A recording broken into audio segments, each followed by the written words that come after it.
여기는 조선의 궁궐이다. 좋다. 너희는 조선시대로 시간여행을 온 것이다. 둘, 셋, 넷, 다섯, 여섯.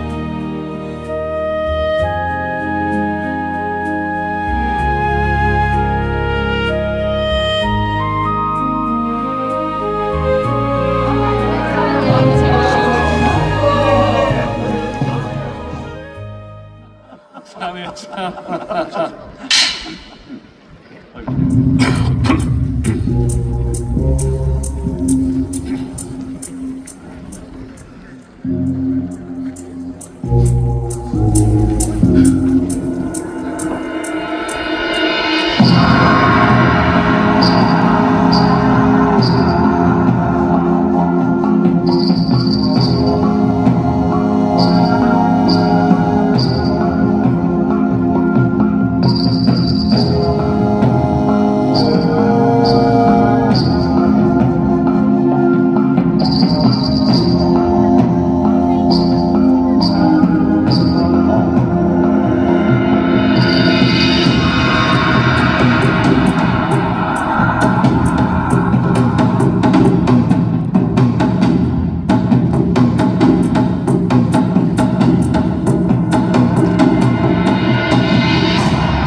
그렇게 깊고 험준하고 신비한 산은 또 처음이었네. 산길은 굽이굽이, 산봉우리는 겹겹이. 그윽한 안개가 산 줄기마다 구름은 하늘 아래 가득했지. 숲은 울창하고 계곡은 휘감아 돌고 돌아 100번은 더 꺾였네. 어디로 갈지 몰라 우두커니 서 있는데 갑자기 하얗게 입은 사람이 나타나더니만 이 길 북쪽으로 가면 골짜기가 나오는데 그곳이 바로 도원이옵니다 라고 하고 사라지는 것이 아닌가.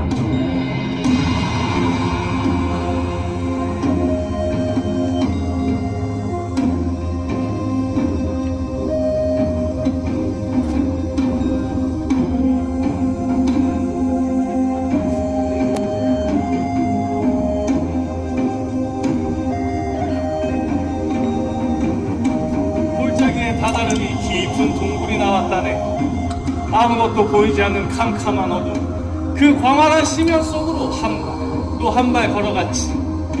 떨어지는 물방울 소리, 깊어지는 발자국 소리만 들리더군.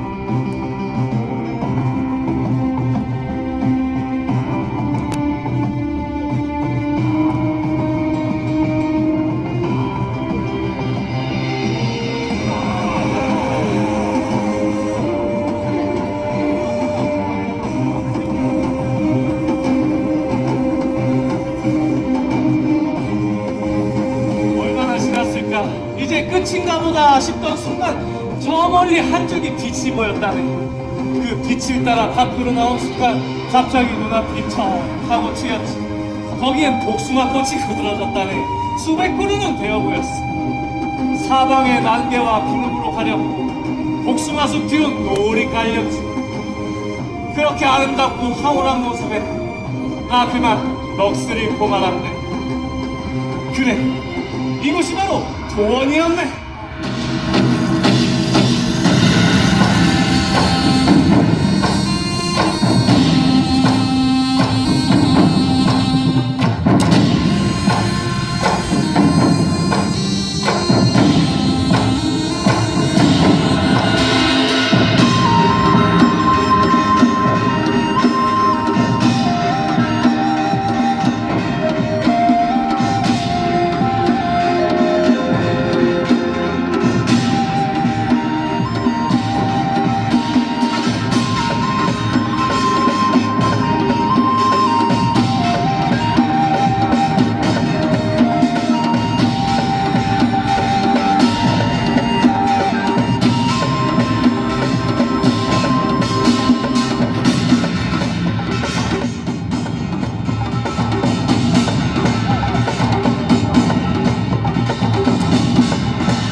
이야, 이렇게 화려할 수가 이 있나? 황제가의 꿈 이야기를 들으니 제 머릿속에 바로 그려졌사옵니다. 자넨 역시 천재야. 내 꿈에서 본 것 그대로네. 아니, 훨씬 더 훌륭하다. 하나님께서는 시화를 사랑하고 자연을 벗삼으니 이런 꿈을 꾸신 거 아니겠습니까?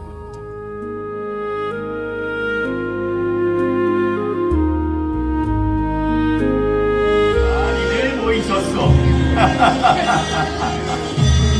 아, 반갑습니다.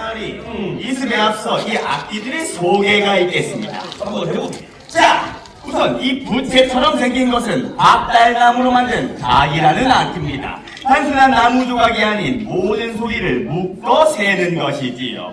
그리고 이것은 축이라는 악기입니다. 음악의 시작을 하늘에 고하는 것이지요. 이 푸른색은 동쪽과 봄을 뜻하니 만물이 소생하듯 음악을 깨우는 것입니다. 그리고 이것은 장구라고 합니다. 이 장구에는 궁편과 최편으로 나눌 수가 있습니다. 이 왼쪽의 궁편은 낮고 무거운 땅의 소리요. 최편은 맑고 높은 하늘의 소리라. 자, 다음으로 넘어가서 여기 있는 것은 북이라는 악기입니다. 이 궁중의회에서 북은 단순히 가죽을 때리는 소리가 아니요, 국왕의 위험을 알리고 이 마음 백성의 심장 소리를 요동치게 하는 그 천둥 같은 소리다. 자, 마지막으로 이 신기하게 생긴 악기가 있습니다. 이 악기는 모든 음악의 끝을 감당합니다. 이름은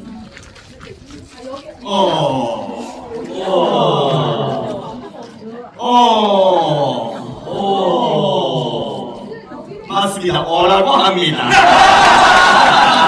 이 하얀 호랑이가 엎드려 있는 것이 참으로 재미있지 않소. 이 하얀색은 서쪽과 가을을 뜻하니 열매를 맺어 거두어들이는 마침의 악기입니다. 바닥을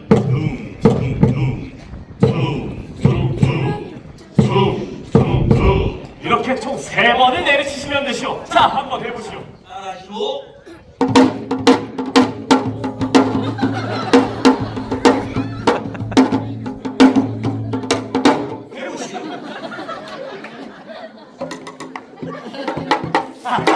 장난이요, 장난.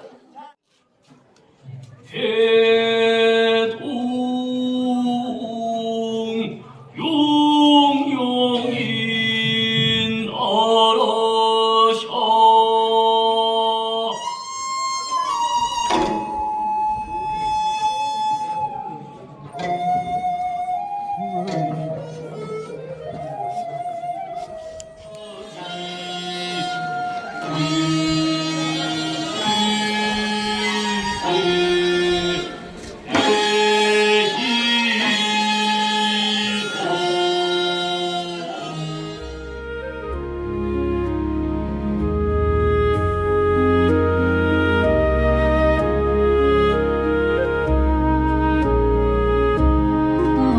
다들 모였느냐? 네, 마마님, 올해 관리를 치를 아기다이들이 이렇게나 많이 모였사옵니다. 궁녀에게 관례란 곧 혼례와 같은 의미니라. 궁궐의 전하를 위해 평생 봉사한다는 마음과 각오를 가져야 할 것이야.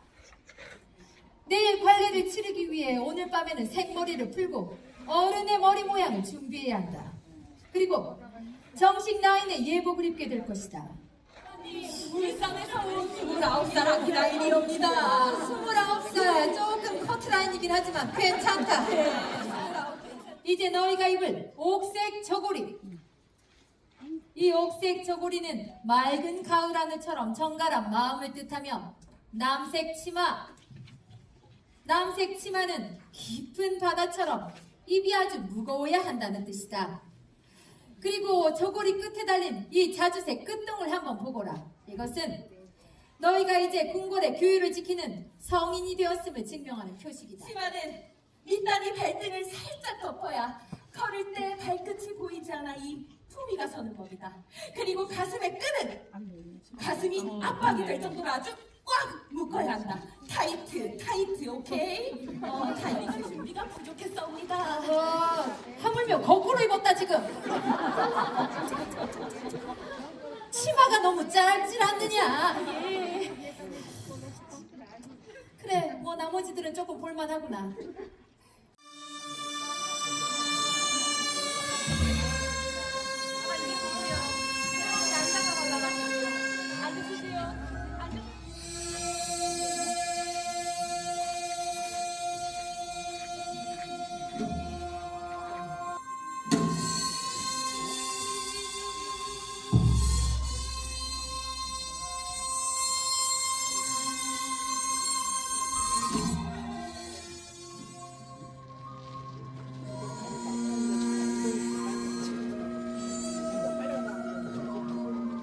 아기씨들이 편안하게 입을 당의옵니다.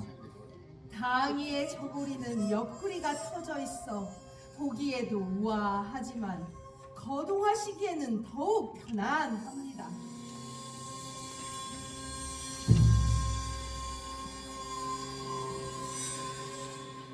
여학들의 춤이 마마의 건강을 축원할 것이옵니다. 의복과 춤 사이가 격식에 어긋나지 않은지 미리 한번 보시옵소서. 그것까지 세세하게 준비하였어. 예, 마마.